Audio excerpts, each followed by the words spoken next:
Blog Talk Radio.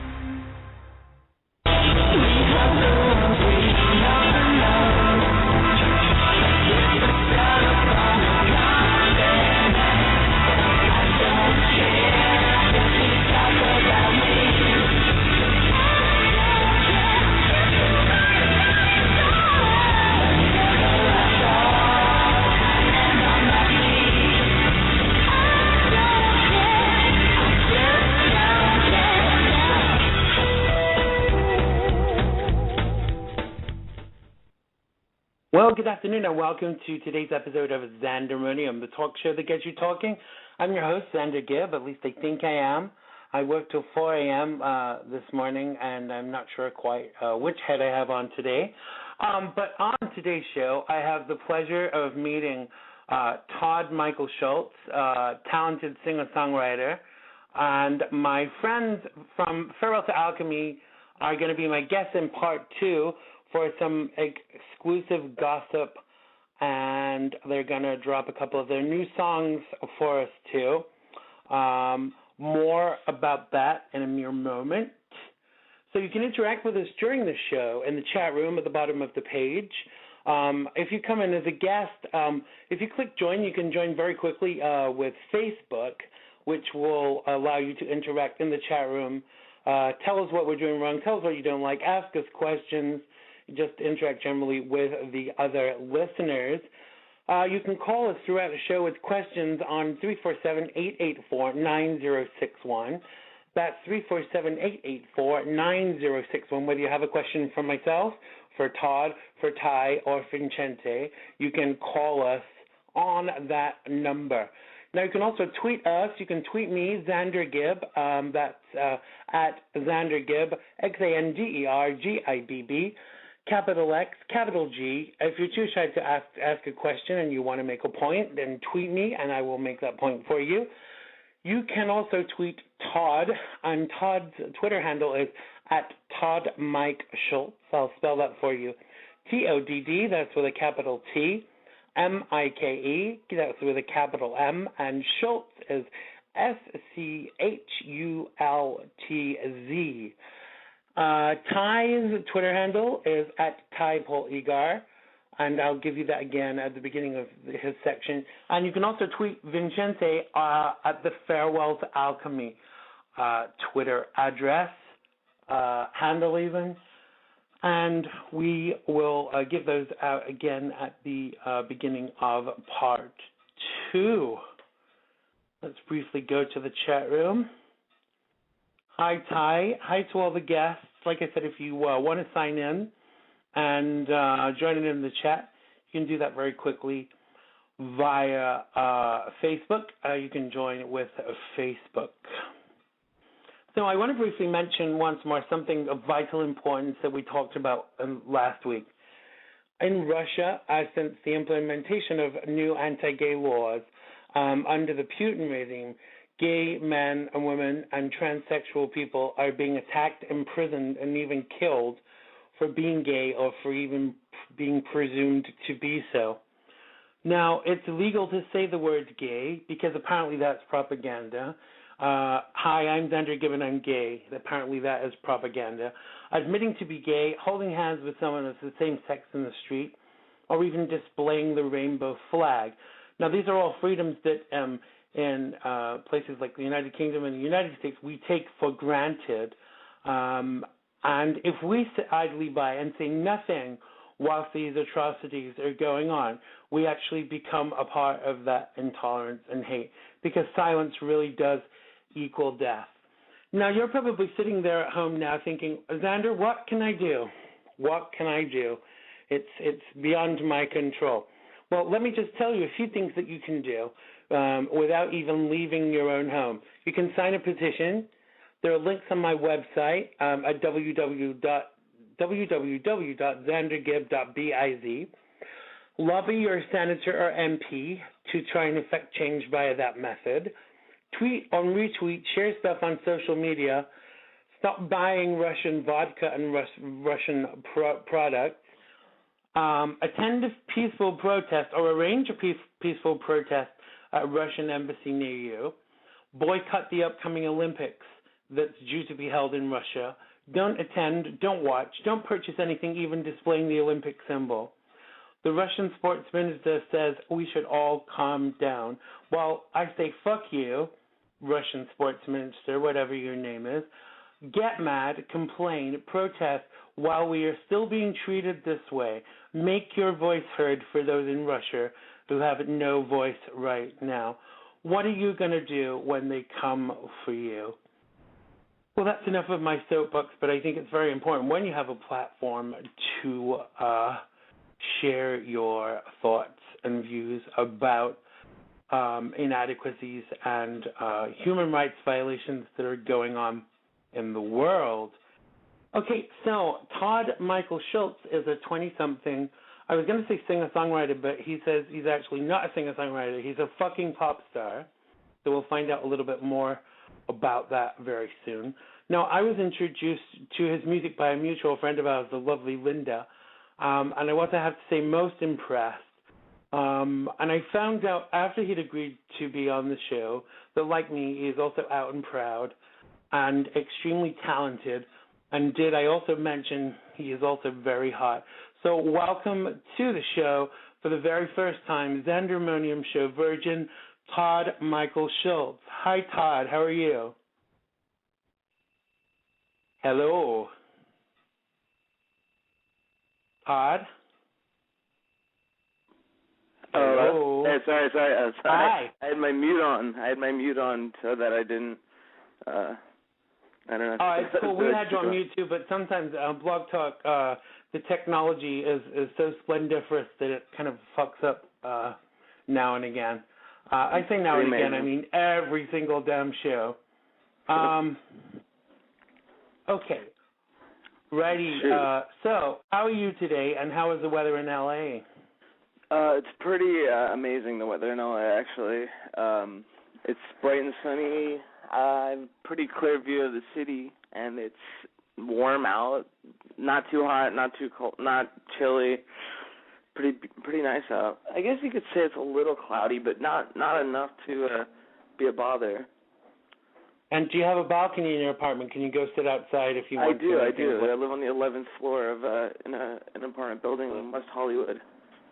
So it's party central at yours when I'm in town, is it? Yeah, I haven't been doing much partying lately, but sometimes. No, I hear you. I'm far too busy working to party, but apparently it's very imperative to make time for it. So in my research for doing the show, I saw you made a video about gay rights activism in Russia. Are you not more surprised that people aren't thoroughly outraged by what's going on in Russia right now with the Putin regime and its human rights abuses? I think the response has been kind of good, actually. I mean, I think people are becoming outraged. I think it is spreading. I don't think it's an issue that's dying, and I think that I don't know if this were 10 or 20 years ago, it would be a different story. I don't know. I mean, I feel like I personally, at this point in my life, I'm pretty outraged by it and disgusted by it. And also, I guess you realize that you can't not say anything. You have to say something. If you are gay, you have to say something because. Well, I think even if you're not gay, you have to say something. But right, even more so. Yeah. Right. So, and you enjoy those rights and freedoms that are being denied to others. I think it's damn imperative. And I mean, let's face it. This is how the Hitler regime started, and we ended up with the Holocaust. From Hitler wanting to take rights away from certain members of the community. Now, I know people poo-poo that and say things like, oh, you can't liken everything to Hitler, but this is exactly how Hitler started. It's exactly like Hitler. It's exactly limiting of rights. And we have to think of it that way. Gay rights are human rights, are civil rights. Absolutely. The parallels are there, and to say otherwise is homophobic, in my opinion. Yeah, absolutely. I couldn't agree with you. I couldn't agree with you more. And a lot of go ahead. No, go ahead. I was just gonna say there's a lot of nasty comments, on that particular video, by by people who are, I'm assuming, just are just trolling the internet. So I think when you have such a large population of people that are so easily ready to spread hate on the internet because it's so like just an outlet for them. It's even more of it should be more of an encouragement to actually say something, to speak out against it, I actually have a theory that some organizations pay people just to sit and troll and write shit on things on the internet. Like organizations that are pro or anti one thing or another. I've got a theory that they pay people to sit and write stuff on internet websites and stuff. I really do, because people can't be that horrible, really, can they? I mean, yeah. I don't understand it. I mean, I certainly don't. I mean, I guess some of the things that come out of my Twitter aren't necessarily great, but they're not hateful. You don't. I try to avoid being hateful. Well, I have a rule. I really try to be nice to everybody, but when people are really horrible to me, I either favorite their tweet and retweet it so people can see what a shit they are. I screen cap it or something like that, or I rip them a new ass on Twitter, because I think the thing is that whoever you are, whatever you're trying to do, there's all this toxic negativity that comes towards you, and you have to deal with it somehow, because if you take it on board, it's destructive to the creative process as far as I'm concerned, really. It makes you question yourself and your talent more and more. Well, so I think it's my boyfriend actually has had issues. We're gay, but he's had his Twitter has become kind of like a target for GLAAD. They don't like his name is Bret Easton Ellis. He's an author, and he's banned actually. Yeah, he wrote American Psycho, didn't he? And he wrote American. Thing with just he wrote The Canyon, the new Lindsay Lohan movie. Right. Yeah. So why have they taken issue with him? Because he. So there's a certain type of gay man, I think, and that which is what I was trying to sort of contrast when I was talking about how when I saw the thing in Russia, it kind of activated a more mature gay man in myself. But there's the kind of the self-loathing gay. I don't know if you know about this kind of guy. Right. The kind of gay who likes to make gay jokes, with his gay friends, or he's so little in denial of being lumped into a categorical gay man, and I mean, does that make sense? Do you know that type of gay man? Like, yeah, absolutely. It has to do, I think, with like just our childhoods are like of trying to not be I don't know, not be seen as something when that doesn't not be seen as something that we don't want to be seen as. We just want to be seen as who we are. All of us right. do, I think that the magical gay elf is what he wrote a piece in Out. I hate to talk about him so much, but called something about the magical gay elves. It's like you see the character Will and Grace, of Jack, and even though you have right. Will, the character of Will doesn't really pervade the culture, as far as being a representative of gay men, as much as right. that character Jack does. And so Jack becomes the representative and becomes what you're expected to be, and you feel. I mean, you feel that kind of pressure coming from people from since from when you come out till till now. Like people I knew in high school, they'll say, "Oh my God, you're so much gayer now," and I'm like a little shocked by it. Yeah, I think that there's, but you see, this is the thing. I think that some people can't separate, the fairy on the top of the Christmas tree to your average gay man, because I just think that everyone has this stereotypical expectation of what a gay man is and what a gay man should do. But let's face it, a gay person is still a person, so they're going to have the same foibles, inadequacies.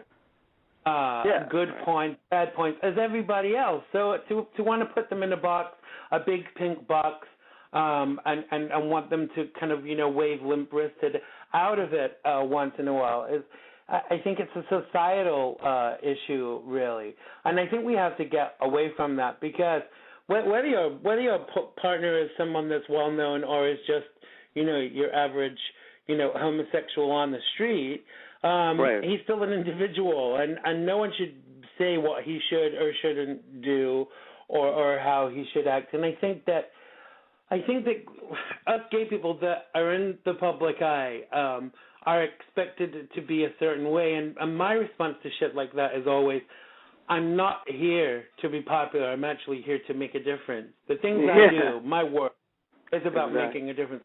And if part of that is that you don't like me for what I've done or said, then great, because I'm doing something right, And I think him being a writer and then, GLAAD taking that stance, it's sort of taking the culture out of a culture, of gay culture, right.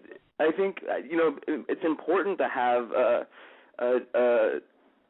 all opinions, a satire, especially, he's a satirist, I'm not.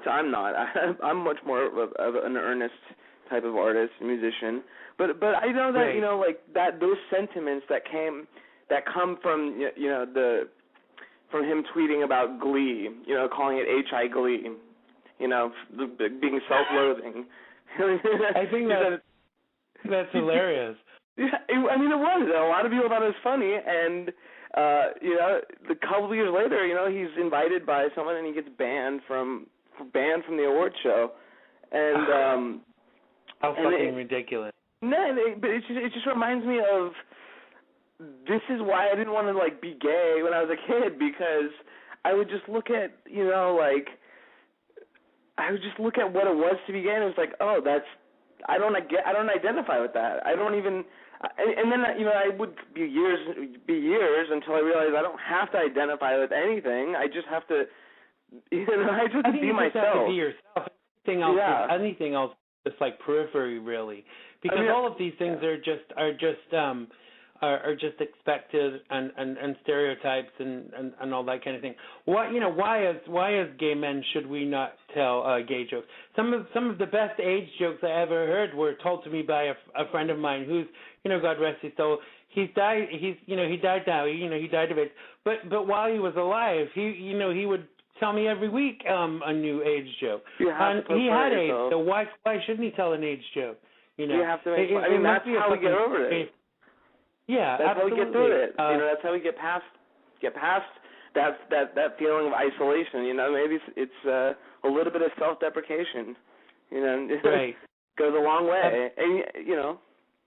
And it's important to recognize that he's, I don't know, but at the same time, it's important for gay men of I think of every opinion, of every type to stand up and talk about the types of things that are going on in Russia, and even stop the bullshit with the Republicans. When are they going to be called the fuck out? They are just. Don't get me started on Republicans. Really, you don't want to open that. What is going on? When did idiots become they're just mob leaders? They're mob leaders, and I'm just thankful that it's not all Republicans. In the past year, in my political evolution, I've kind of met quite a few Republicans who think very similarly to me. They still have kind of some weird and crazy ideas about constitutional issues like gun control and abortion and blah blah blah blah blah. But there are, you really have to seek them out, with a fine tooth comb. But there are some really good, wholesome Republicans who don't even refer to themselves as Republicans anymore. They call themselves conservatives or libertarians. And I'm a lifelong Democrat, but of late, I don't even call myself a Democrat. I'm more leaning towards libertarian. But there are some crazy fuckheads out there, for want of a better word. All this about gay people tearing at the society, the society, the fabric of society. What is this societal fabric? And if it's so flimsy, why don't we replace it with denim or lycra or something else? You know, that's kind of my response. But this thing, you know, there's always going to be for every 10 nice people, there's always going to be one asshole who wants to come and mess up your day and talk to you about political shit that just, you know, that just is absolutely so irrelevant. You know, I find it amazing that in this country we have a constitution and it's only used when people want to twist it and make it benefit themselves for some stupid point that they're making. You know, like the gay marriage issue. And in the Constitution, there's no gender inclination with that. It doesn't say that it should be a man and a woman or two men or whatever. But some people will fight you to the death over little points. So I turn around somewhat and I start talking about the things that we agree on because when you build a basis of things that you agree on, you can then kind of start talking about some of the things that are possibly a little bit like, you know, hatched in a planet far away from a dinosaur egg. You know, it's. Yeah, well, I mean, yeah, I think it's hard. I think right now because I think a lot of attention is being diverted from the economic, you know, difficulties of the middle class, and the middle class don't necessarily have time, and me included. We don't have time to be talking about political issues because we are like, you know, trying to get by and trying to make a buck, and it's becoming increasingly more difficult. I think you hit the nail on the head a little there, though, Todd, because I think it is about distraction. It's like, you know, that they're doing all these things and taking away all these rights. You know, like the transparency has just gone totally with this administration, as far as I'm concerned.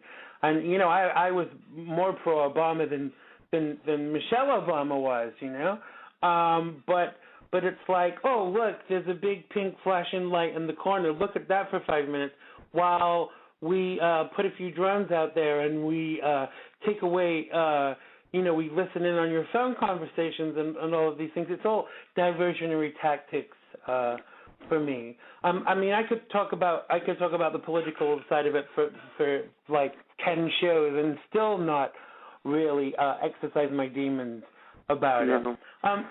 But let's talk a little bit about music. You say I'm not a singer-songwriter. I'm a fucking pop star. Tell us a little bit more about that. Okay, well, I guess I am a singer-songwriter, but I think that term evokes like a folksy, you know, type of music that I've never really been a writer of. I write like radio pop, I would call it. I would call my music radio pop. That's just, you know, it's the music I grew up listening to, and it's the types of melodies that I formulate when I write. You know, they're just poppy. I mean, a lot of my stuff is electro-poppy, like electro-pop, if you like. But like in Europe and the UK, when you use the term pop, it's kind of viewed as something slightly below par. And your stuff is certainly not like that. You know, we're going to play some of your stuff very soon, but you don't mind being categorized as a pop singer. No, I would say I am a pop singer. I mean, no, because that's kind of where, you know, I have to draw strength from where, you know, my strengths are and not turn away. And if, you know, if writing pop music, poppy songs, catchy songs that are you know, radio friendly, you know, like for 102.7 here out in LA, I guess it would be like Kiss FM or just the pop station. I'm proud of it. I'm proud of it, and I don't, you know, I'm not trying to be something I'm not anymore. And I think that as a gay man, it's really good to not try to be something that you're not, and to learn to do that. Gay? Yeah, I am a gay man. I would categorize myself as. Yeah, but I would say that being gay has kept me from pursuing music for so many years because I just didn't know how to identify my musicality without without it being too much about my sexuality, you know. And I didn't know. I would really say to embrace it because some of the love songs that I sing, I actually sing he. I won't sing she, and I won't make it gender neutral. And it's not because I'm a proud fag. It's because that's who the fuck I am, I think embrace it really takes away that mysticism about it for me anyway. It's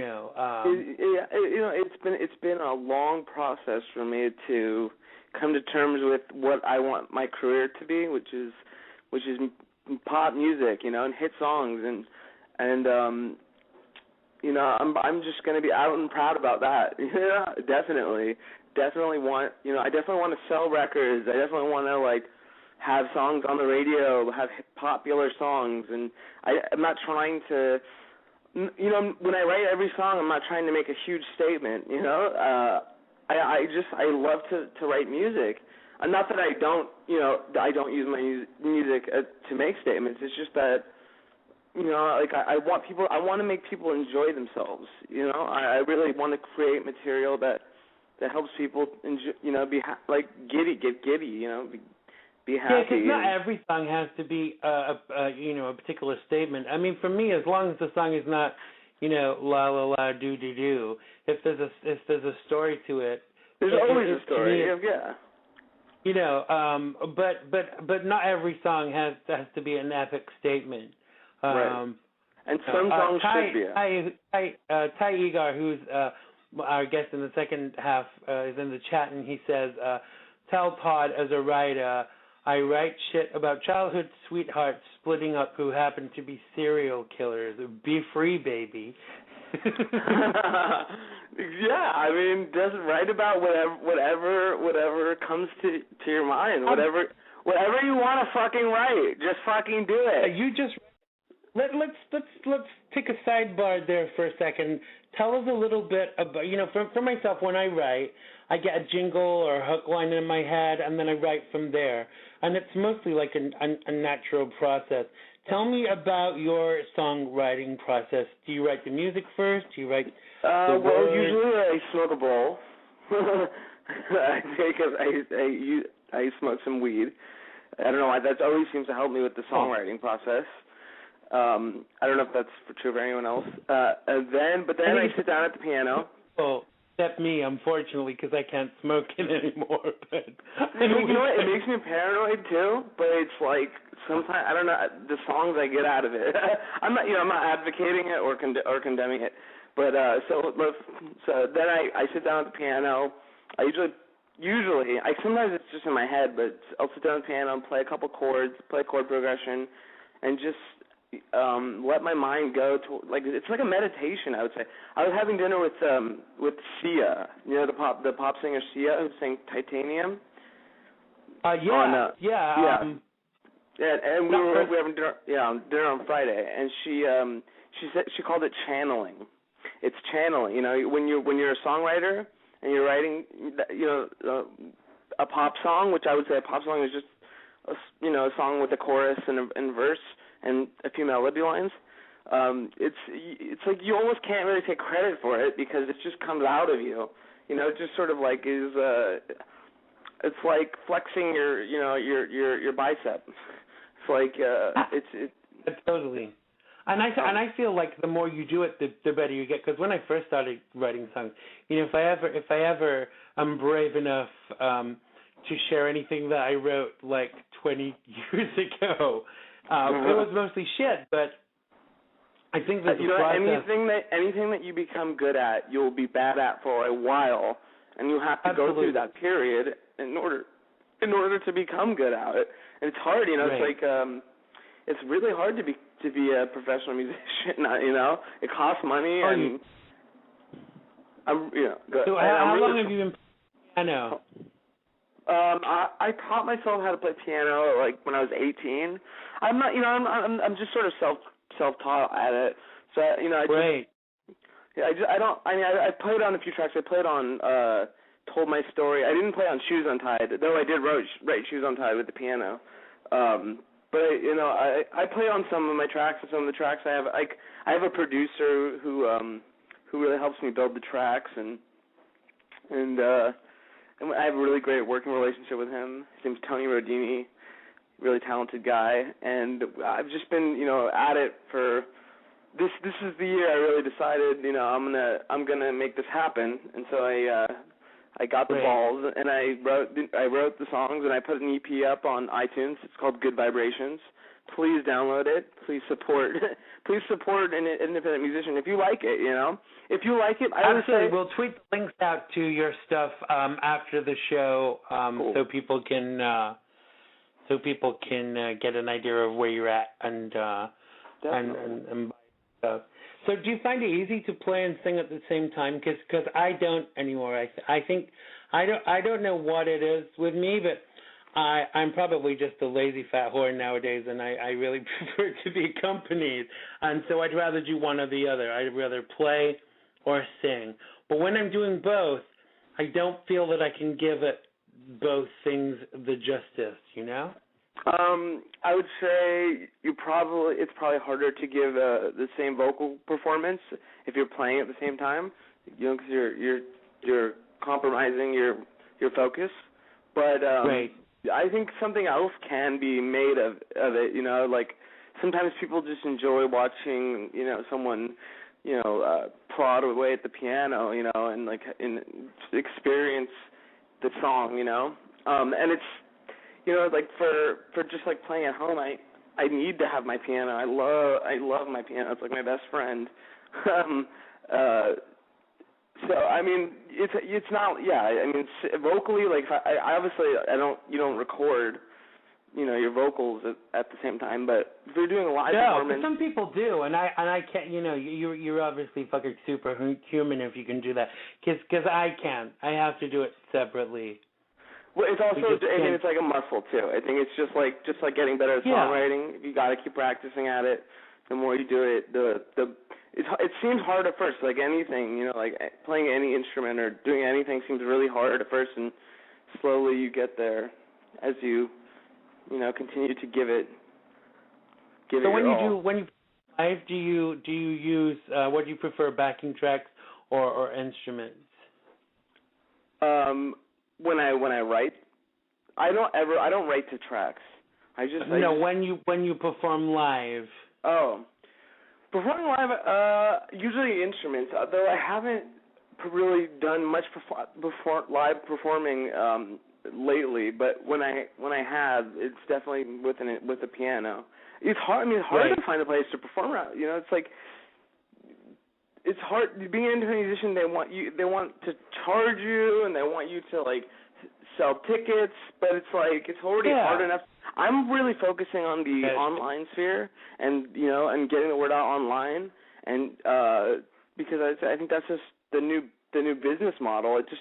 It almost seems impractical to play live. Not that I don't want to, and but I think once I start selling records online, so I think if I keep taking the path I am, which is making the music videos. I made like 8 or 9 music videos in like the past. It's a very powerful medium, I think. Yeah, and it is a performance. It's a performance, and it's always there. It's perform. It's. I don't know. I don't have a manager. I don't have like an agent. I don't have so I have to do it all myself. So I guess the route I've chosen to focus on is the online aspect, which doesn't really involve is live performances as much. Although, in order to grow in life, we have to keep stepping outside our comfort zone. So I'm definitely absolutely. So I'm proud to have some famous people as fans of my music, including. To name just a couple, Yoko Ono, Fran Drescher, and Daryl Stevens. Do you have any famous people who have noticed your work, and were you fans of them too? Well, Sia, I had dinner with her, and she actually said she enjoyed my song. She gave me a piece of advice. She gave me 2. She told me to go to AA. She kept telling me I needed to be she said I needed to be an Alcoholics Anonymous. Right. And she also told me that to focus on a type metaphor. like to focus on, like she said, she brought titanium up as a reference, like how titanium is like, it's that one metaphor that's basically described throughout the whole song, you know, which I thought was a solid piece of advice. And then, you know, just to talk to somebody else, you know, who recognizes that songwriting is about channeling, that is awesome. Great. My friend, I know Eli Roth and Marilyn Manson. I showed when I did my first music video, we had Marilyn Manson over, and he said, I said my style is a lot more bubblegum pop than yours. And he said, everybody choose bubblegum, baby. So I thought that was kind of cool, you know.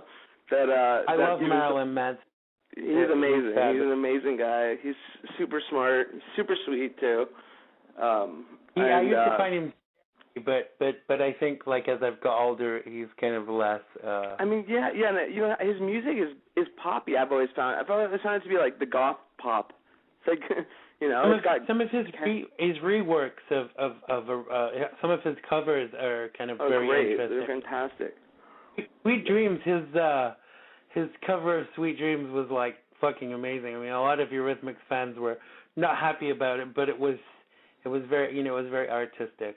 I thought it was great. Before we go any further, what I want to do is I want to play a song because time is, you know, I could sit and talk all day. I'm going to play Shoes Untied. Do you want to set that up for us? Well, I guess your friend Tyhe said writes about his childhood thing. This is for me, since I was little, my shoes have always been untied, and I just wanted to incorporate it into kind of a fun, catchy pop song, like a la Call Me Maybe. So I wrote it's a summery pop song about my shoes being untied. It's literally about me and my shoes are always untied. If you see me, my shoes are probably going to be untied, just because I'm not good at tying shoes. Maybe I should get Velcro. Maybe you should get slip-ons, dude, or something. Yes, exactly. All right, without further ado, this is Todd Michael Schultz and his song, Shoes Untied. I'm pouring up, I got my shoes untied, and I'm thinking about you every single night. Not enough for me to just sit back, just thinking about you, baby. When I'm passing by, I got my shoes untied,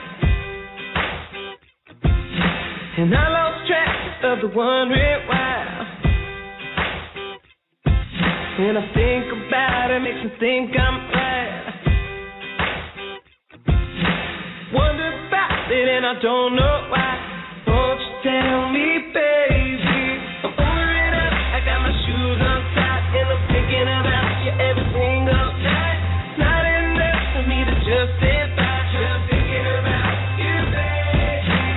I'm over in it, I got my shoes untied, and I hold the answer to your question why. Tell me you left me and I won't lie, just thinking about you, baby. Sophisticated from my head to toe. Tell me something that you just don't know. Oh, I'll get warm as I pass by. You look at me, baby, like my shoes untied, and it's starting to drive me crazy. I'm pouring up, I got my shoes untied, and I'm thinking about you every single night. Not enough for me to just sit back, just thinking about you, baby. I'm over in it, I got my shoes untied, and I hold the answer to your question why. Tell me you left me and I won't lie, just thinking about you, baby. Walking around with your shoes untied.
Uh-oh.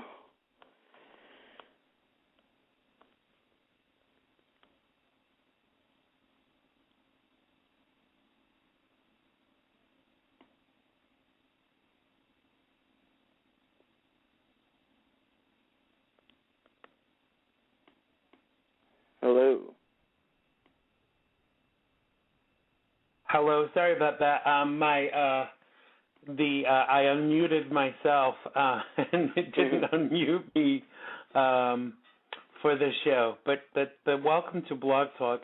That was the first song of yours that I'd heard. I was just saying that we had some really great feedback to that in the chat room. Tyhe was saying he thinks you have a really great voice. Thank you, Tyhe. So, I appreciate that. Tyhe is one of the members of the group that they're coming on for part 2, Farewell to Alchemy, and they're based in the UK. You should stick around and listen for that if you've got time. Okay, yeah, so let's move on because time is getting away from us. What I'd like to do now is I'd like to play a little game. I'm going to play some quick fire questions with you. Cool. So just say the first thing that comes into your head, no matter how silly that might be. So let's start right now. So which Golden Girl do you associate most with? Oh, Rose. Okay, chicken or fish? Chicken. Madonna and Lady Gaga are drowning and you only have one spare life belt. Who gets it? Oh, God. I'll let the bitches kill each other. Good answer. All right, boxers or tighty-whities? Tighty-whities. Which 3 celebs, living or dead, would you invite to dinner, and what would you serve? I guess J.D. Salinger always comes to mind when I think of that question.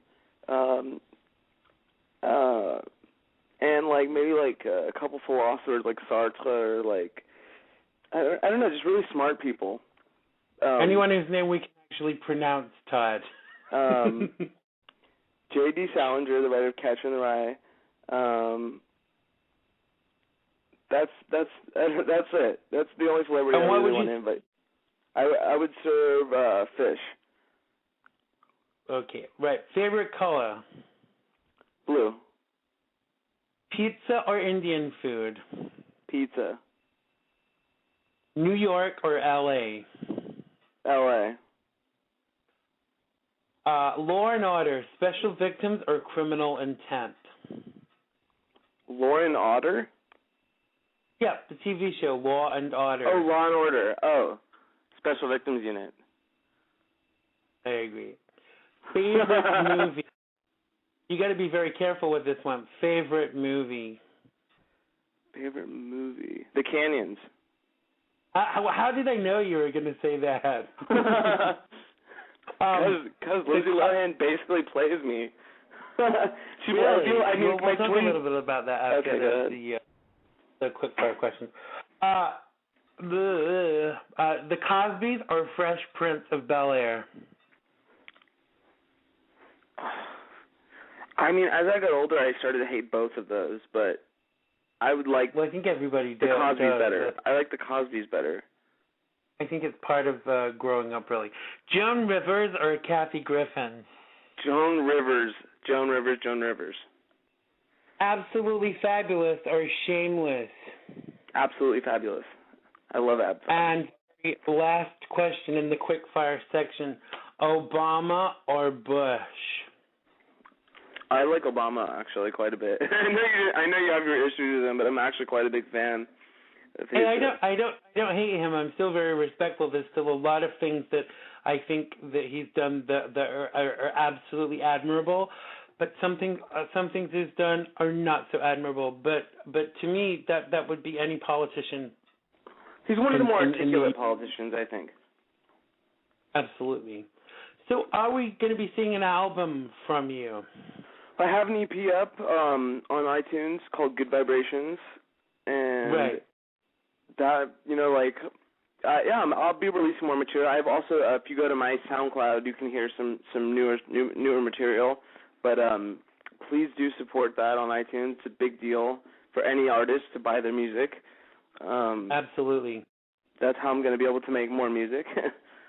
And because when you manage yourself, when you do it all yourself, you've actually, when you've spent a lot. I mean, I've spent thousands of dollars on my album, getting it put together, the artwork, everything. Yep. And so you've got to sell some, and it's all right giving them away and sending them to people promotionally, but you got to make some money so you can make some more freaking music. Exactly. I mean, so what is this? Go on.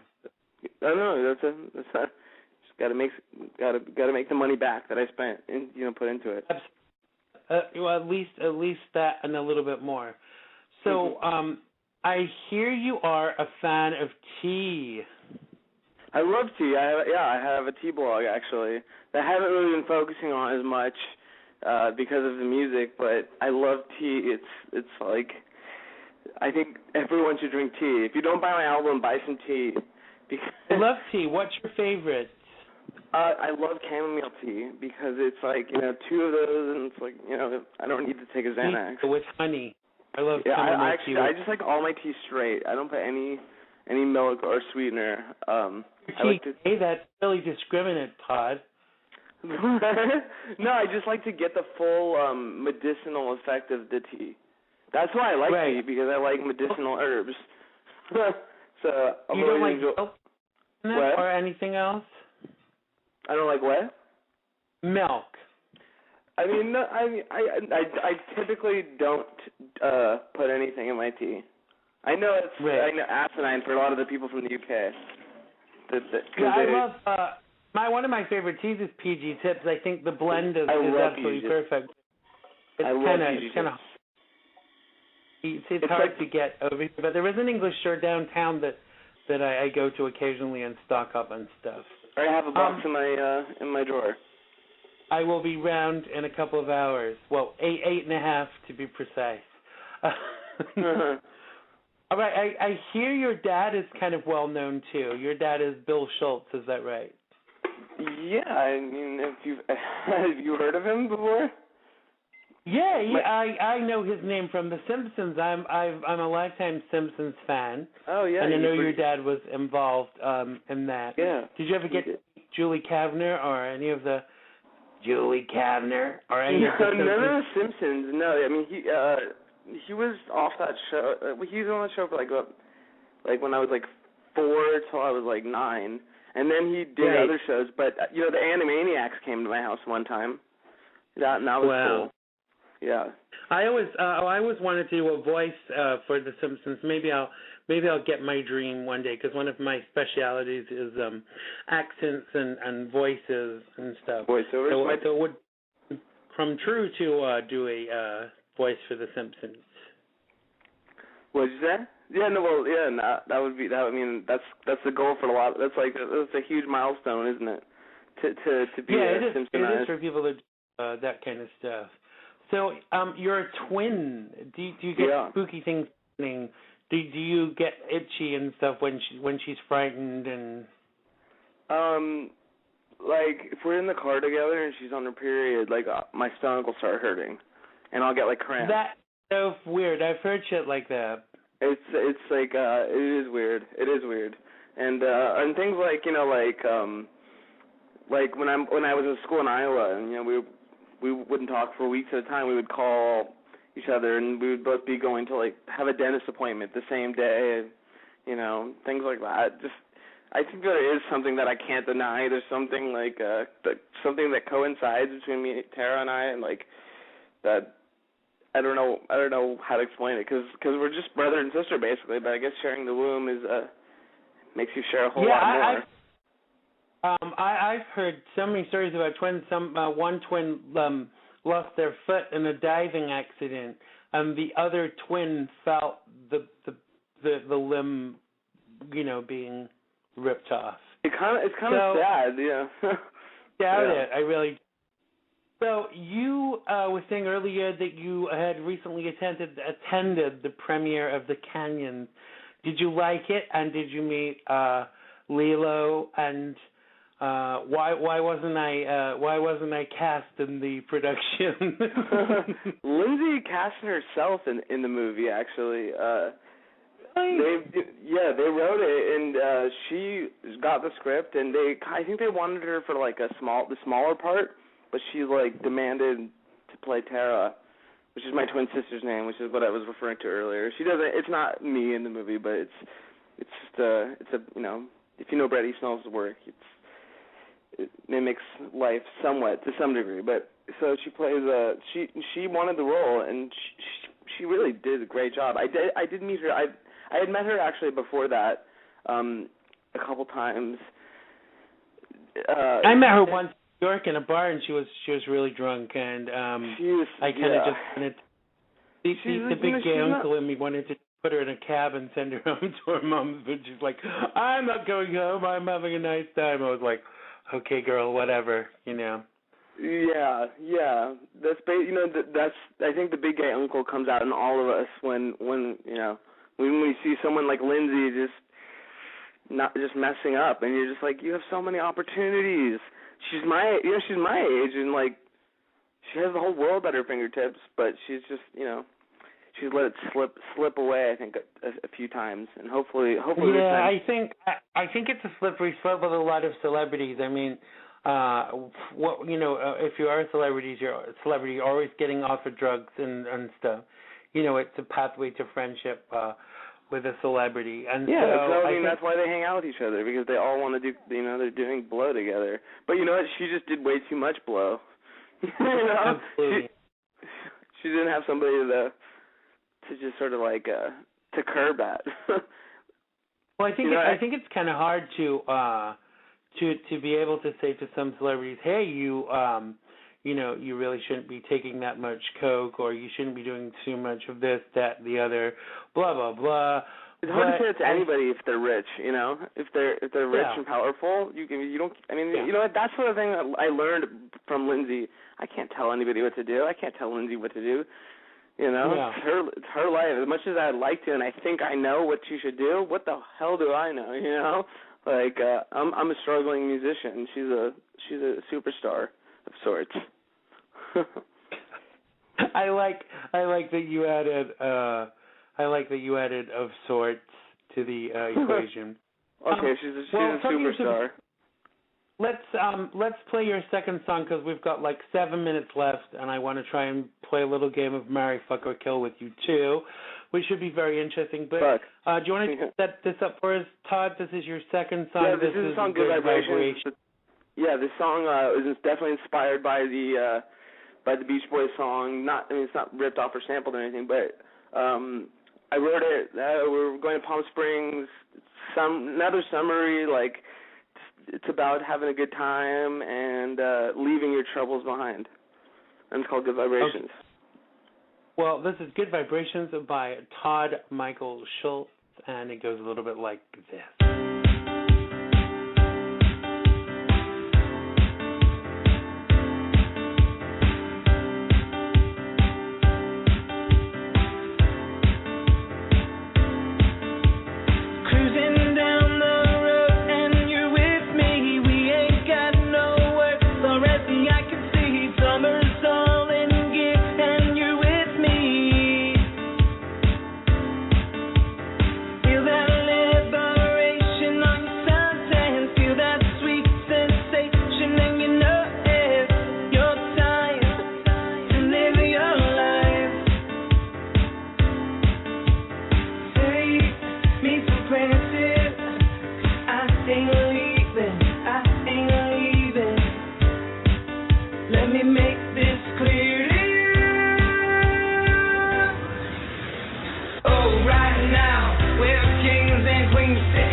Good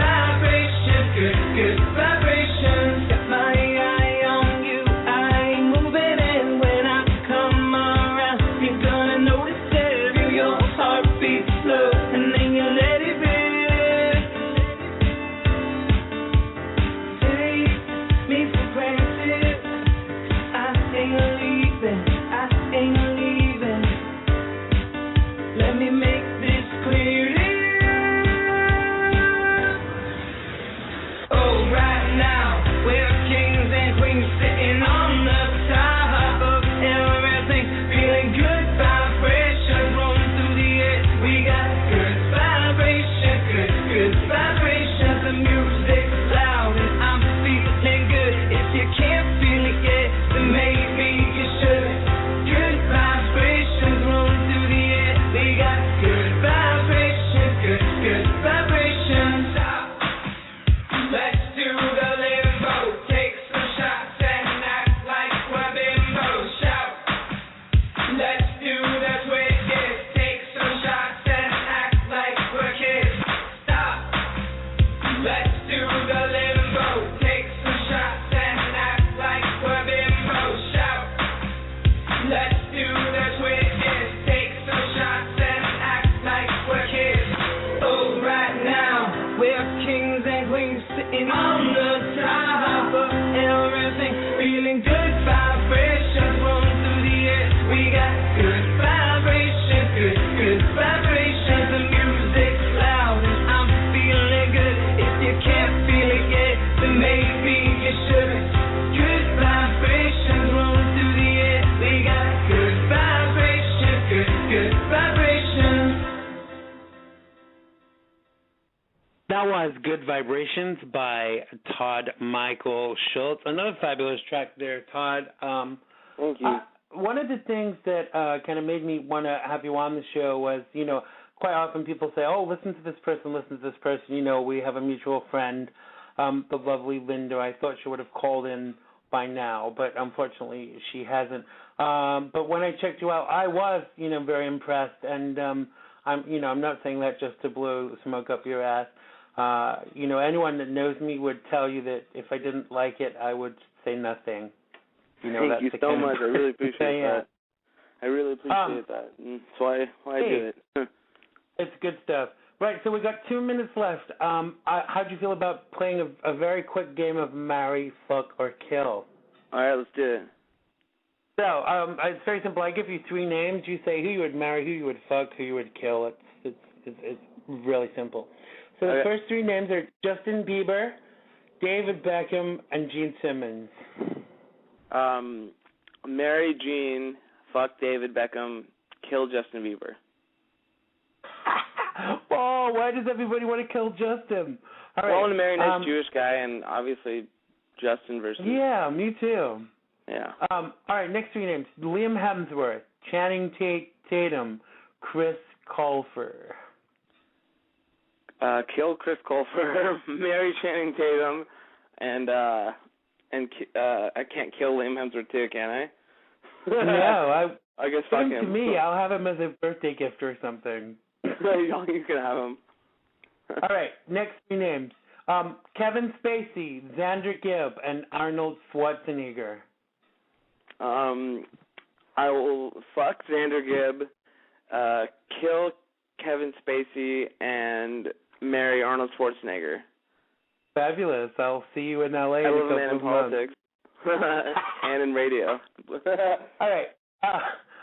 Barack Obama, Mitt Romney, and John Boehner. Marry Barack Obama, fuck Mitt Romney, I guess, and kill John Boehner. Yeah, everyone wants to kill John Boehner. Not really though. In case the Secret Service are listening, apparently they get really upset. Oh yeah. I forgot about that. Want to kill people, but this is a game of marry, fuck, or kill, and it's all very very good fun. Yeah. All right. Last set of names for you: Kathy Griffin, Sarah Palin, and Lisa Lampanelli. Marry Lisa, kill Kathy, and fuck Sarah Palin. I'm like a hate fucker. Fab. Well, listen, Todd, I kind of I've had a great time with you today. I had a great time chatting with you on the phone. I'd love for you to come back on soon and come on for the whole 2 hours because I really don't feel like an hour was enough. So we'll have to do it. And we can get more of your stuff. We can talk a little bit more about what you're trying to do, et cetera, et cetera. If you tweet out your links to Twitter and Facebook and what the hell is it called? SoundCloud and iTunes, got there in the end. We will. I'll make sure they're put on the show page and that they're tweeted out also after the show. So thank you so much. Thank you, Xander. Have Todd Michael Schultz. Make sure you check out his music. Make sure you buy his music, and keep your eye on this rising star. Thanks so much for being with us today. The one, the only, Todd Michael Schultz. Thanks, Todd. Thank you, Xander. Take care. You too. Lots of love. Right, bye-bye. Well, my next guest, one of whom is no stranger to Xandermonium, is a regular guest on the show, and I've known him for over 20 years. Yes, since I was about 12 years old. We worked and recorded together many times, and he was responsible for me meeting the fabulous Ben Bufton, our friend producer who we sadly lost this year, the fabulous, talented Tyhe Egar, and he's joined by the newest member of Farewell to Alchemy, the fabulous and beautiful and talented Vinczente. So welcome to the show, Tyhe and Vinny. Are you there? Hello. Hello. How are you doing? All right, thanks, love. Oh, I detect an accent. Where are you from? Whitby, North Yorkshire. Oh, you're from Yorkshire, love. Fabulous. I love the Yorkshire accent, I do. And I love an American one. So welcome to the show. Another Xandermonium virginal experience for you today, Vinny, but Tyhe is a bit of a regular with us nowadays. So first thing I want to ask you, where does your name come from, Vinny? Who were you named after? It's Italian. My mum wanted to call me Vincent, but my gran was there at the birth, which is very like a control freak kind of thing. So she kind of, she went, "Bloody hell, she's having that name. She's a fella." So she put the Z in the E to make it a bit more, supposedly, it's very feminine, but it ended up being Vinczente. So, but it means victory. It's a really good name. How cool is that name for a pop star, Vinczente? Come on. I know. Tell me about it. And if you know, my real name is Tyhe, so we're laughing. We're already there, darling. Yes, yeah. You both sound as crazy as each other, so that's a good start. You know, anyone that works with Tyhe has to be really fucking crazy, or at least nearly as crazy. I get it. Say about me, you know. Joe, you're going to just have to deal with it, because I don't have time to blog talk and speak to Xander. So. Don't you understand then? So let's get some basics out of the way. I know you've told us this before, but for anyone listening who's not heard you before, Tyhe, tell us briefly about how you came up with the name Farewell to Alchemy. Oh, God, really? Okay, so Farewell to Alchemy. Myself and my writing partner, Neil Warnock, who's listening, by the way, Hi, Neil, we love you. Yeah, hi, hello. He's a scientist, okay, and I'm a pagan priest. So what happened was the idea was, and it's electronic music, so the idea was that science meets magic, and our website's really crap at the minute because we haven't had a chance to work on it, but the explanation is there. It's basically the meeting of science and magic, and Arthur C. Clarke wants you to know technology is magic that isn't perceived by a race, basically by people who haven't perceived technology yet. It will be perceived as magic, okay? So the point is that it's magic saying farewell and embracing science. So Farewell to Alchemy is saying it's science and magic meeting. So why it's electronic music, but it's also the soul of it is still music. It's still music, even though it's electronic, because you know a lot of people say, oh, it's not real, it's electronic, but that's nonsense. So right. That's really what Farewell to Alchemy is about. But also the word. But we alchemy, thought that right, haven't we, from the beginning? Because we both are advocates of electric-based music. Just for all those academics who are listening, by the way, the word alchemy is an ancient Arabic word, and it literally translated means the stuff of Egypt, the matter of Egypt, sorry. So the whole thing is tied up, and as you know, my whole history is Egyptian, whatever. So that's what it is. So it's all kind of mysticism meets science, and the whole point of that is music is truly universal still, so. Right. So, Vinny, you're a recent transplant to the band, but you've known Tyhe for some time. Yeah, I think a little. I think he's like an uncle. Right, not an anthem. So how did it come about that you came on board?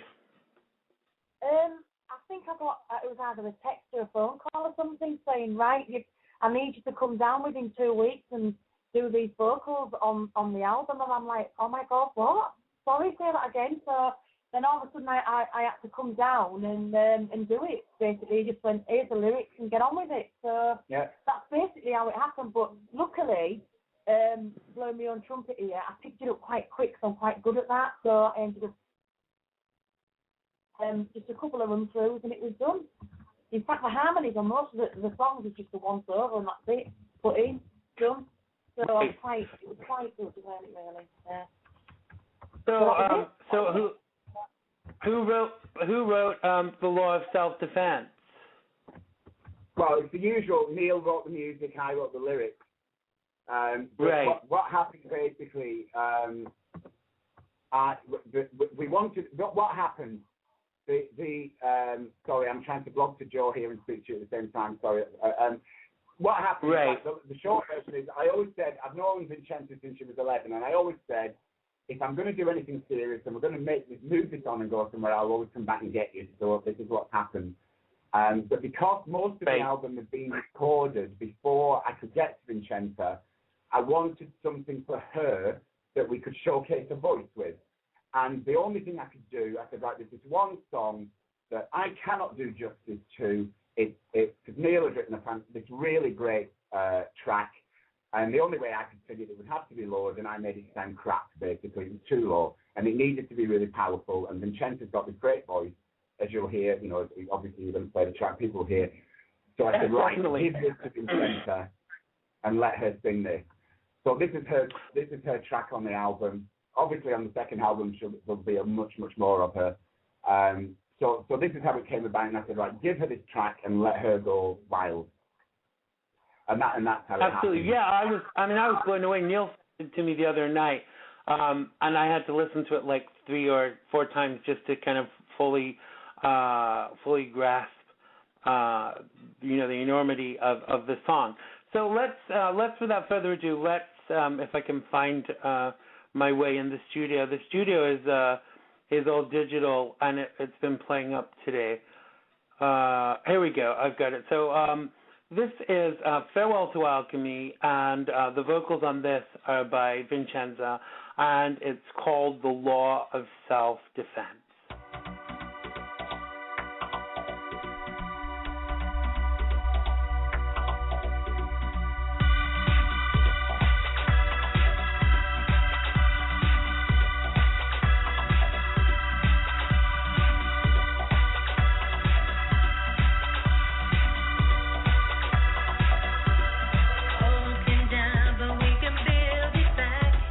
Change your heart is not a heart attack. You're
that was The Law of Self-Defense by Farewell to Alchemy, featuring the fabulous vocals of Vinczente.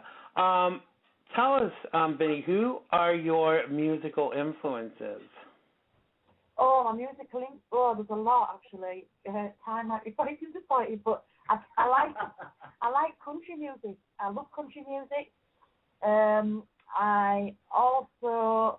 like Katy Perry, but Katy Perry, I like her style. If I'd have made it big myself, I like the way she did the California, the California Girls, amazing. The video, the sweets, I'm really into all that sweets and cupcake rubbish. I love it.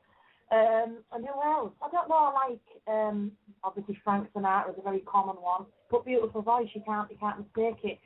I like Fleetwood Mac and Karen Carpenter. Things I like, rather old music, more or less. But Adam Lambert's really good as well.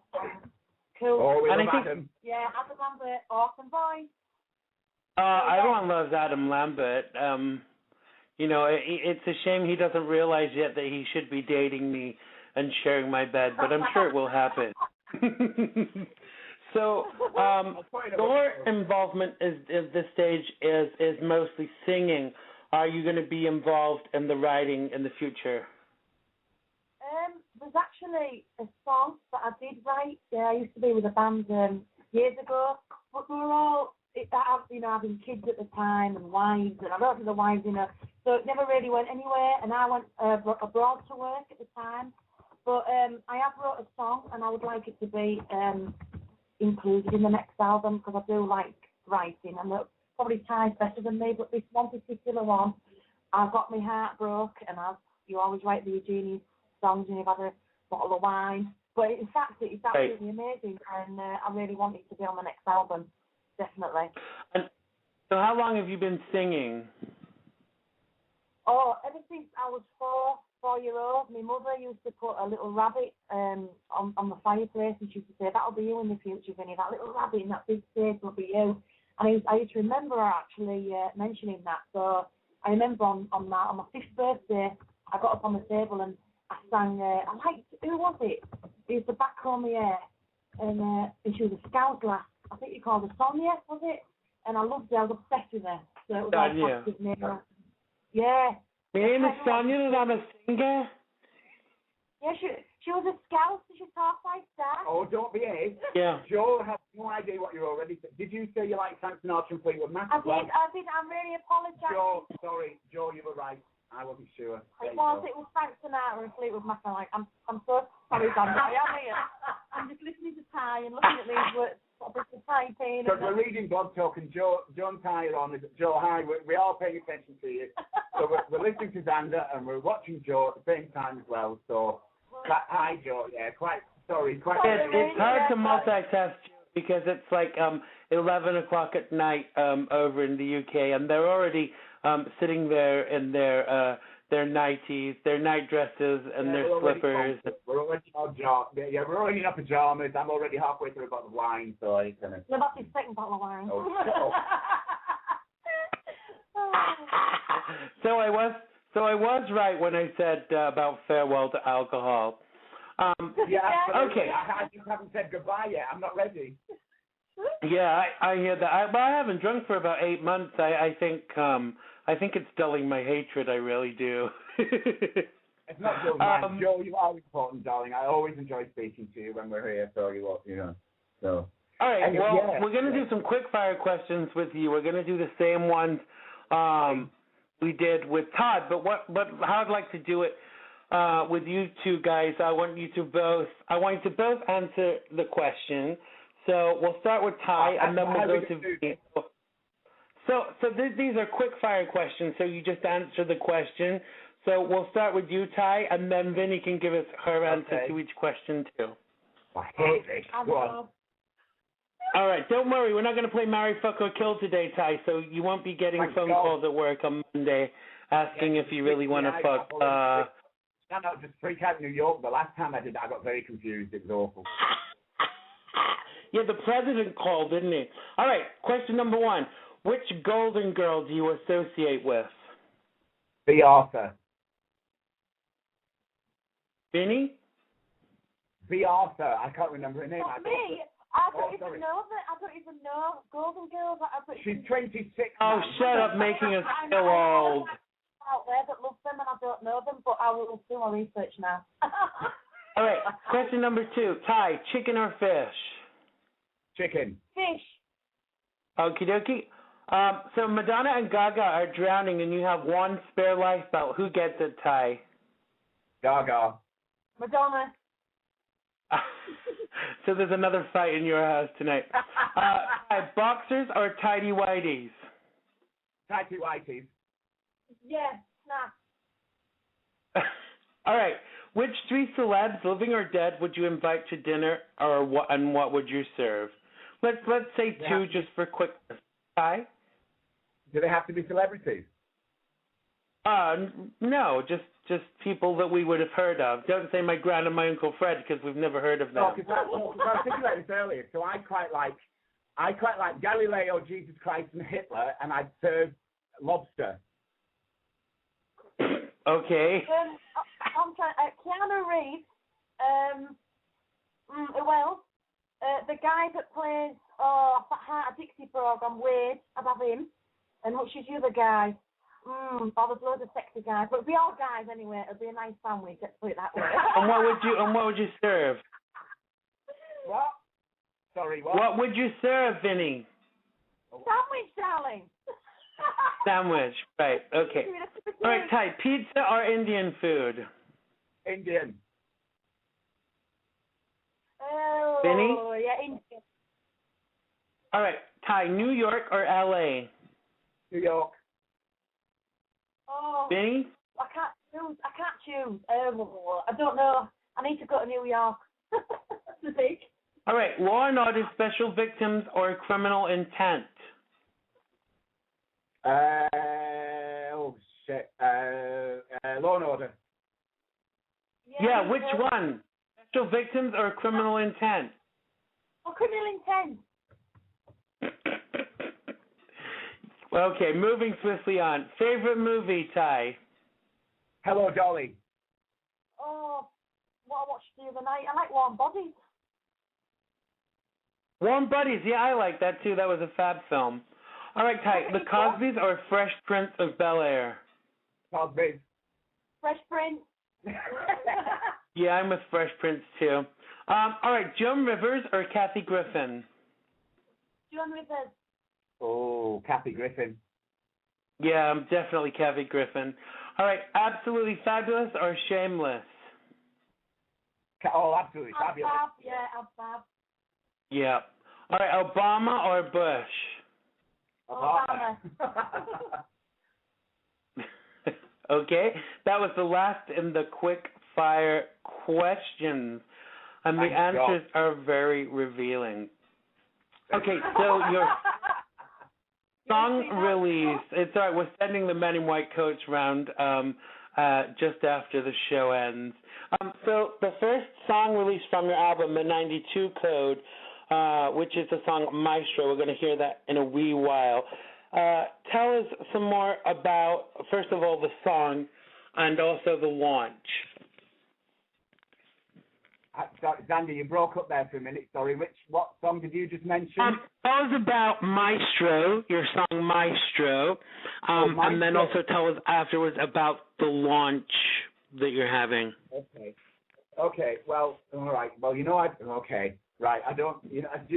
Right. I'm not going to explain the lyric, okay? Because I don't really. Although I have to say, if Todd's still listening, when I was talking about the serial killer, there's a song on the album called Fire, and I just thought it would be interesting to talk about sweethearts and the law of averages. At some point, 2 sweethearts must have had something in common, which was serial murder. But anyway, Maestro is about a lover that's been in and out of my life for over 13 years, and it's about literally the insanity of love, that passion, that you have, that where everything, it doesn't matter what else is happening, it doesn't matter what else is making sense, it's just about that making love. It's actually not about making love, it's about fucking each other stupid, and that insane passion, where everything else stops making sense, and it doesn't matter. So that's what my show is about. It's about insane love and not caring about anything else that's happening around you, and not caring about what anybody else has to say. It's just literally about that one person in your life who is influencing you completely on a very visceral level, and that's what Maestro is about. Great. So tell us a little bit about the launch. Tell us when it is, where it is, and how people can get tickets. Okay. The launch is the 16th of August, and it's in a theatre called Courtiers Theatre in Glasgow. It's basically being sponsored by Roland Systems Music UK.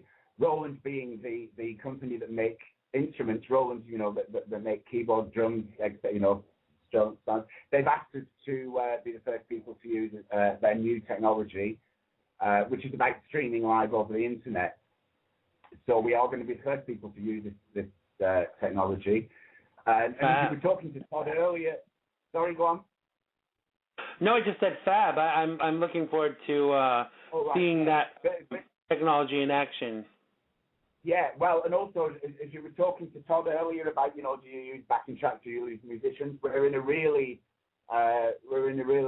privileged situation, not just with Roland, but we've got some fantastic musicians who are going to be working with us. So some of it is backing track because we have no option because it's electronic, but we've also got some great musicians working with us. One of them is a really good friend of mine who I know is listening tonight, Martin O'Connor. Hi, Martin. He's going to be playing electric and acoustic guitar with us. He's going to rock it up for us. He's a rock god. We've been wanting to work together for a long time. We're finally going to get the chance. I'm really excited about that. And then we've got two brothers, the Griffin brothers, who are going to be working on a few tracks with us. That's going to be great. So it's really going to be exciting to do. It's also incredibly stressful because Vinczente and I are still learning the lyrics and still putting it together, because we haven't had a lot of time because it's so complicated, and it has to be right, obviously, for Roland, for the technology. So coaches are getting a real deal, So people coming along are getting something really special. It's not a case of, come along and listen to a gig. This is something really special, and it's a first. It's a genuine first for people, and it's a first for us as well, because it's going to be, because of the technology, it's being recorded. It sounds bizarre, but it's being recorded for a live broadcast, because it's being recorded as it streams. So it will be it will be broadcast, but it's also then going to be rebroadcast as a live performance. And bearing in mind, I'm not a tech head. That's the best way. And Neil's the tech head of the operation, isn't he? Really? Yeah, Neil is absolutely the tech head of the operation. Yeah, Neil's the one that says, just looks at me, shakes his head in despair, and says, "Just go away, I'll deal with it." Thank God. We found someone. Ben was particularly fabulous. Ben Buffton with the electric stuff. But I have to say, although Neil has a slightly different, he's got a different style to Ben, it's still fabulous, the stuff that he manages to produce. I would love for him to make some tracks for me. And I don't say that about a lot of people. You know that. I'm very particular about who I would have. Absolutely. But we've said privately, Neil and I have spoken, and I've said to you as well, we will absolutely write something for you, but also I want you to co-write with us as well. So, that good. I look forward to it. But Neil is very, very much like Ben in the sense that he locks himself away in the studio and off he goes, and he comes out with something that... Not true. He told me you chained him to the mixing board. You don't have to chain him, honestly. He just disappears and goes berserk and comes out with something really exciting. But I hear he enjoys it a little bit more if you do use chains. Well, I leave that between him and his darling partner David. So I don't get involved in that, love. That's a different interview altogether. Absolutely. Coming up next on Xandermonium, we'll be talking about bondage. Now, actually, coming next on Xandermonium, we're now going to hear the first release from the album, the 92 Code. We're going to hear the song Maestro. Here we go.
was Maestro by Farewell to Alchemy from their upcoming album, The 92 Code, with the vocals there done by Mr. Tyhe Paul Egar. So, hi. Hello. Hi, I'm here. Yeah. I forgot to. I have a bit of an AC break when there's a song on, and I forgot to switch it off, and I forget how intense the sound is. So even from the very first songs I heard from you and Neil, and then hearing some of the newer stuff, there's a clear evolution in your sound. Do you notice that too, or is it just me? Yeah, no. There's a definite evolution in it, and we're moving. The second album, I mean, obviously we want to work with this, and hopefully we're coming to. I mean, my ambition now at the moment is, to get to New York after this. But the second album will be a little bit darker and moving on. We want to, and when I mean darker, I don't mean more pretentious or whatever. I just mean, that. The thing I love about Maestro and Fire, I know is one of Neil's favourite tracks on the album, which you haven't heard yet, folks. Sorry, but you will when the album's released. Xander will always have the exclusives from us. Whatever happens, Xander will always have the exclusives from us.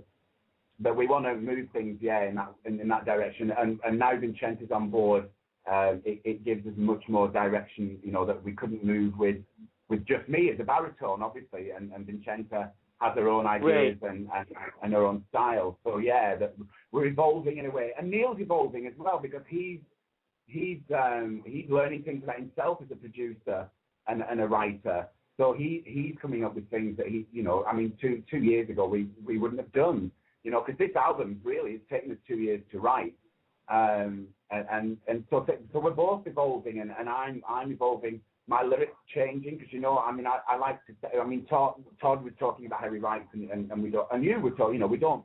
I don't set out to write love songs particularly, but I like to write landscapes, and I don't particularly think whether it's gay or straight, but I'm certainly the same as you and Todd. If I was writing a love song in the first party, then I would sing he. I would never ever write a love song about she. But But writing a landscape, but how you said you would never make it neutral, I would. Sometimes I would write a song that anybody can access as a love song. But then also, I write songs that have nothing to do with love, and as I say, I like to write landscapes about things that have nothing to do with that. But when Todd was talking about smoking dope, people pay to get into my natural condition. So I have a different way of thinking of things. So our evolution, is growing all the time and changing all the time, and we have a different outlook. I mean, Neil now sends me bits of, because the way we work, Neil was, I usually have words flying. I always have words flying around my head, or titles as well necessarily. But Neil will send me pieces. He'll email me a piece and say, "What do you think of this?" And I'll start writing to it instantly. And the last two things he sent me, which have nothing to do with this album, 92 Code. But really, were really exciting. I was like, oh my God, we've got to work with that. But they are darker than this album. This album is very much pop, I think. Even though some of the lyrics are maybe, Maestro is quite dark lyrically, but it's still it's a club track. We want people to get up and dance. Obviously, we want you to have a good time. But, and it's funny you should. Sorry, go on. No, go.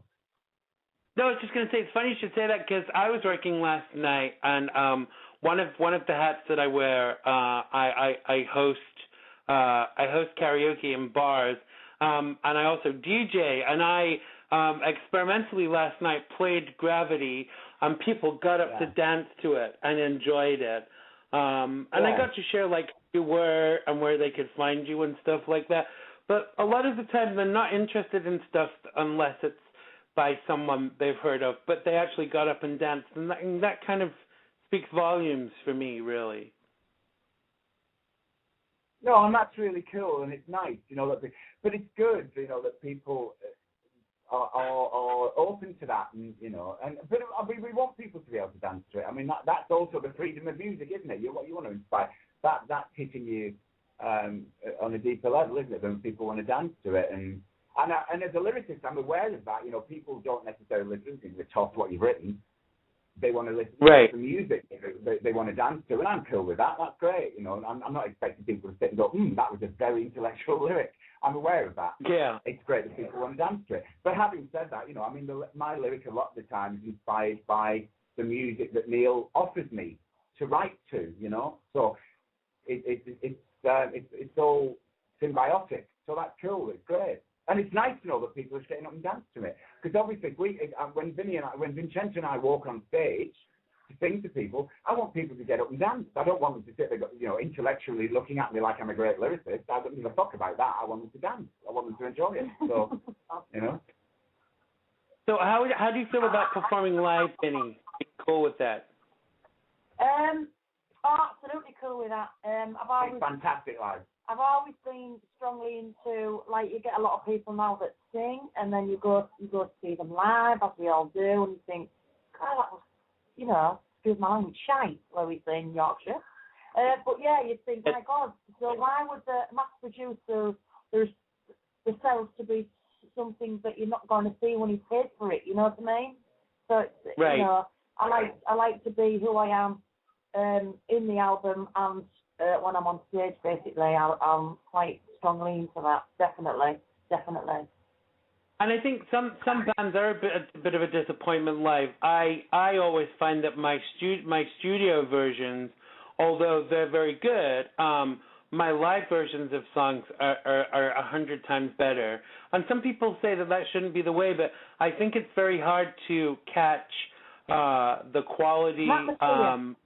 Of a live performance in a recorded version, you know? Even when it's recorded live, there's something kind of different about it. But I do think live performance is a lot more atmospheric, as you say, than an album track. So, you know, I think that certainly that's considered.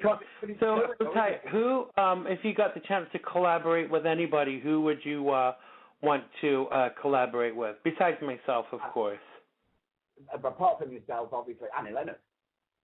Annie Lennox, I'm sorry, and I keep mentioning him. I'm sorry, but I'm going to keep mentioning Annie Lennox and Colton Ford. There you go. Great. There's a lot I'd like. Do you know what? I'd like to write and do a song with Shania Twain. I know that sounds really, because that don't impress me much, Vinny. You what? I said you killed my joke. I said that don't impress me much.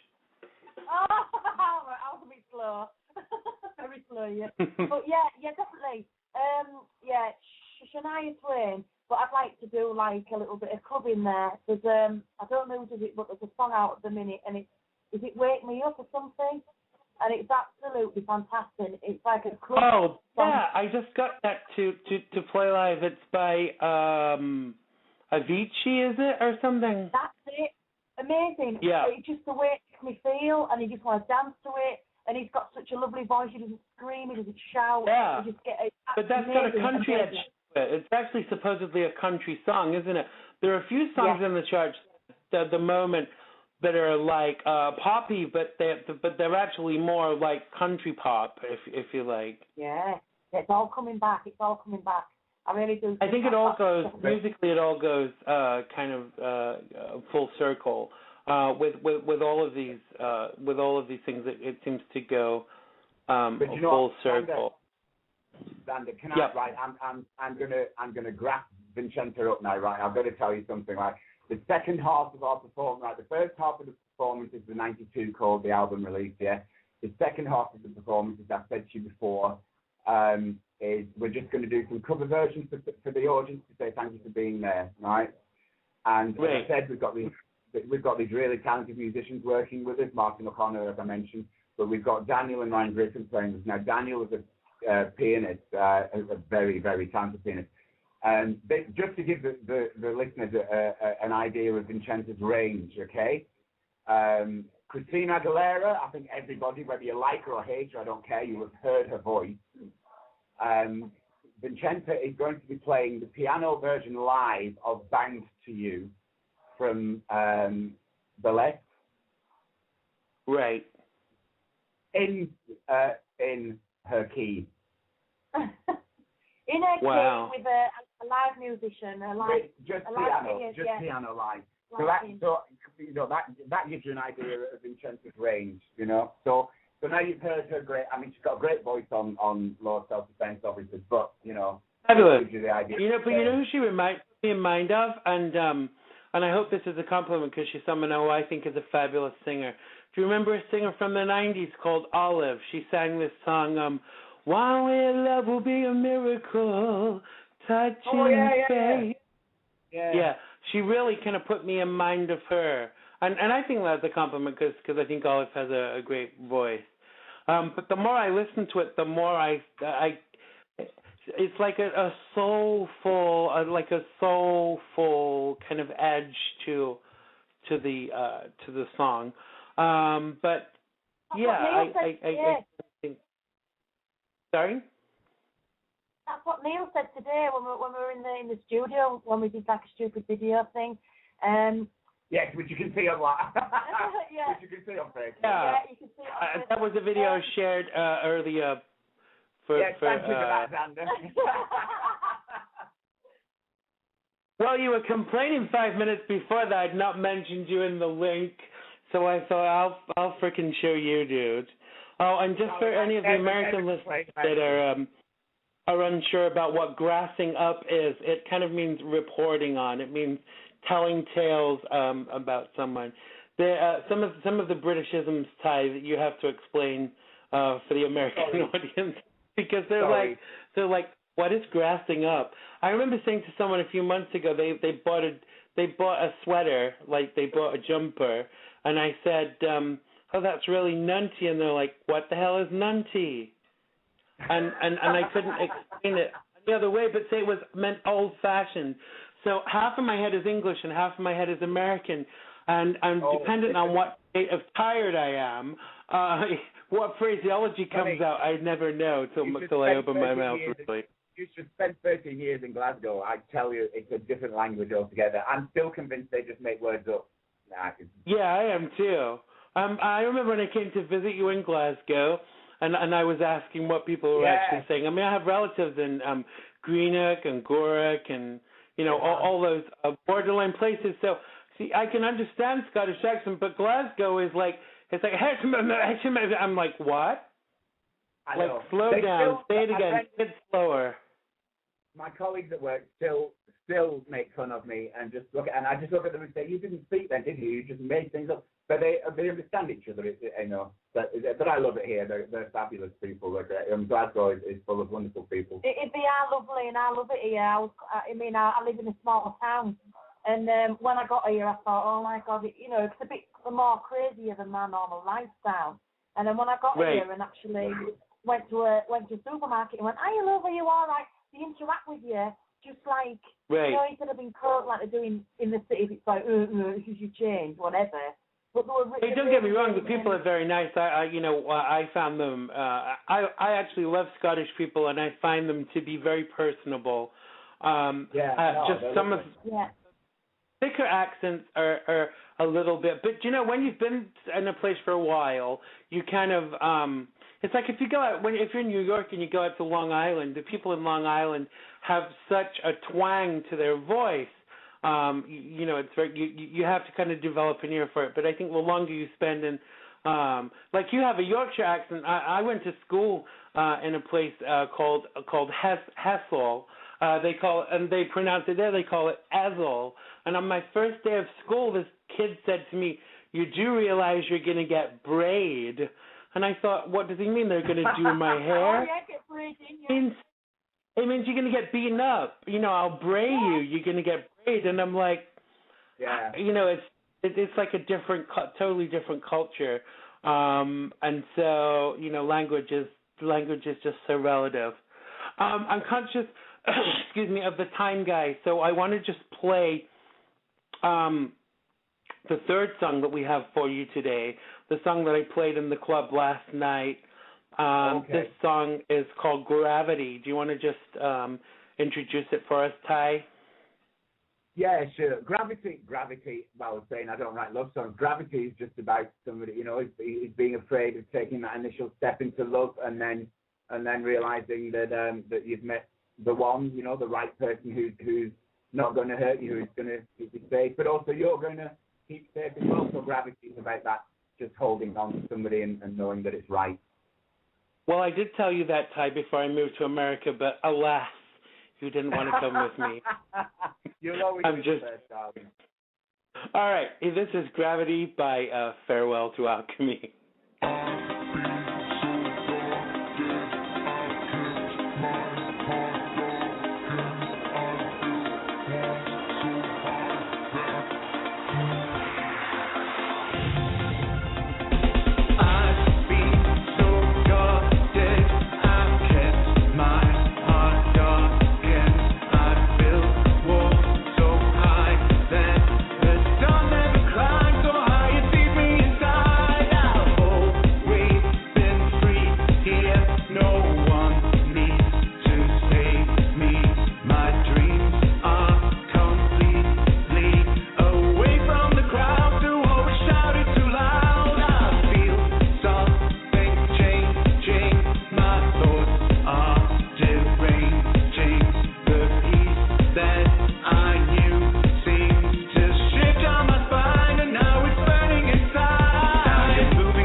Now you're moving so deeply that I'm about to give in, and you've taken me close, and now you're under my skin.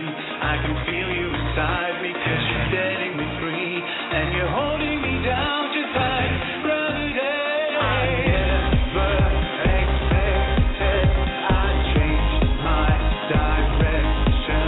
I fought for my freedom 'cause the feelings inside just made me forget to fly.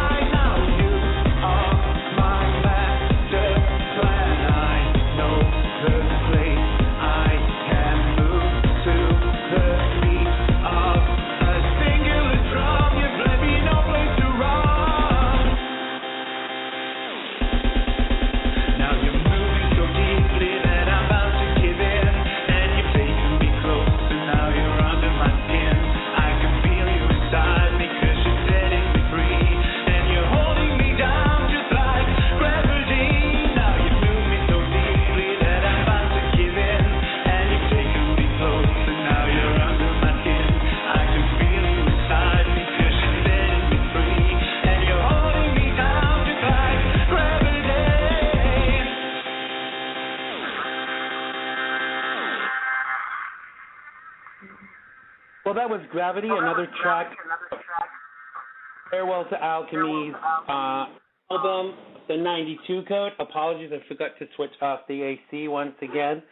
From the album, the 92 code. Are you there, guys? Oh, we're here. Yeah. I was just laughing there at our little interactions in the chat room. No, Joe, we weren't really married. Ty and I are more like what you would call sisters, if you know what I mean. No, I don't mean we're lesbians there. Anyway, I'll shut up before I get myself into more trouble. So I thought for the last, we'd play another game. The last, what? Oh God, you're not going to do that to me again. Right, hang on. Are we going to do Marry, Fuck, Kill again? No. No, we're going to play Celebrity Word Association. So I'm going to say the name of a celebrity, and you're going to tell me the first word that comes into your head. And we'll do it like we did last time. I'll get a response from Ty. Actually, we'll start with Vinny this time. I'll get a response from Vinny, and then I'll get a response from Ty. So basically, you just say the first thing that pops into your head when I say the name of this celebrity. All right, Vinny, let's start with you. Marilyn Manson. Ew. Okay, Ty. Oh, the same name. Yeah. I'm so sorry. I got completely lost it. Keep up, love. Sorry, so it's the same name, we just react the same way. No, you give your own reaction. You don't react the same. Yeah, but it's the same name. Sorry, I thought you were going to give me a different name. I'm sorry. Right, no. All right, okay. So, actually, the same. Ooh, yeah. All right, George Bush, Vinny. Hello. Wanker. My sentiments exactly. All right, Vinny, David Beckham. David Beckham. Nice. Get him off. Get him off. All right, let's move on to the next. All right, Ty, let's go to you. Lady Gaga. Fabulous. Eccentric. Ty, Joan Collins. Who cares? Looks like me in Vinny? 50 years. Looks like me in 50 years' time. Alrighty. Ty, Matt Smith. I've forgotten who that is. Sorry. Doctor Who. Oh, Matt Smith. Oh, no, sexy. Right. Okay, Vinny? Scary. All right, Ty, Roseanne Barr. Fabulous. Vinny? You don't know who Roseanne Barr is? Wow. She's 26, darling. Don't let her see your fact badge, Ty, whatever you do. All right, Ty, Okay. the next name for you, Vladimir Putin. Dead. We can live in hope. Vinny, Vladimir Putin. Vampire. Fabulous. All right, Margaret, Ty, Margaret Cho. Vacuous. Wow. I don't know that is. I don't know who that is again, Xander. I apologise. OMG. Don't apologize. She's a fabulous American comedian. All right, Ty, David Cameron. I'm just thinking of the wrong person again. You've done it to me again. I've just done the fucking Justin Bieber thing again, haven't I?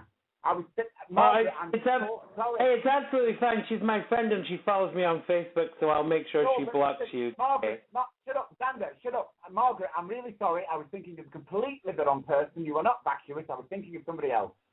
I'd like to meet you, Margaret. All right. Sorry. Hi, David Cameron. What? Sorry again. David Cameron. Oh my God. Get off. Get away. Empty. Yeah, go, bro. Leave us. Please. All right, Ty, Madonna. Oh God. What? History. We're on the clock. I mean history as in, and I don't mean history as in old. I mean made history. No time for explanations, Vinny. Oh, whatever. I'd say she was still fantastic. All right, Ty, Ben Affleck.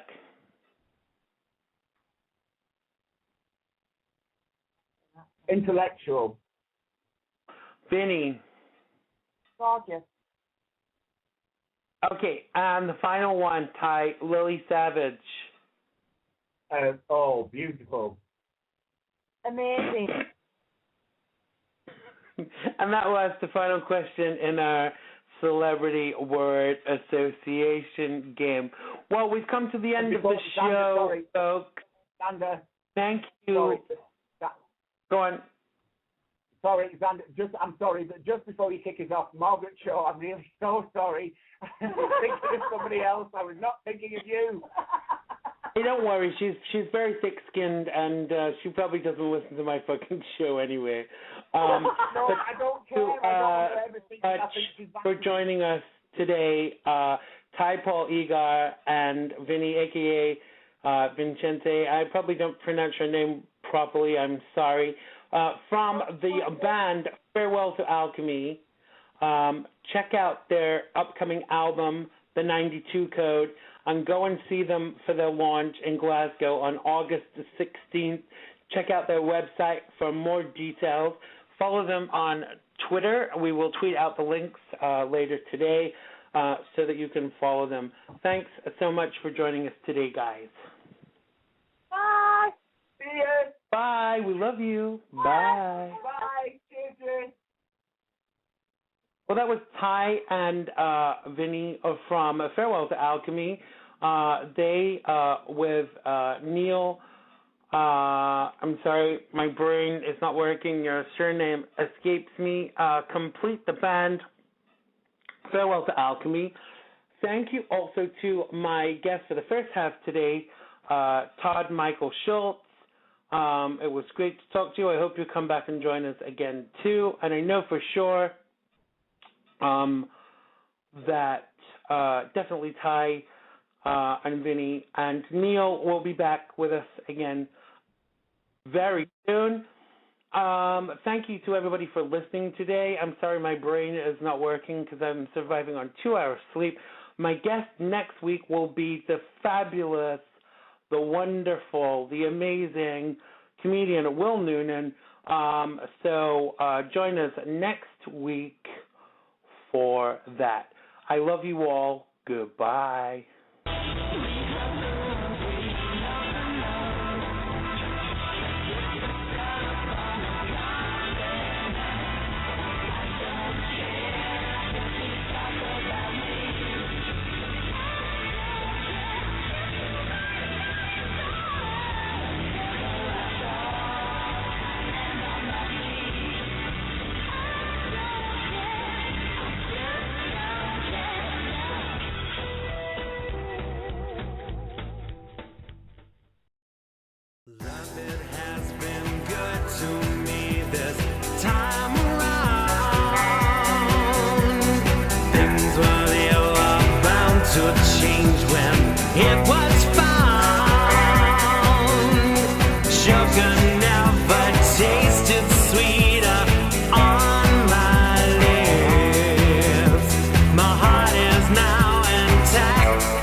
True love.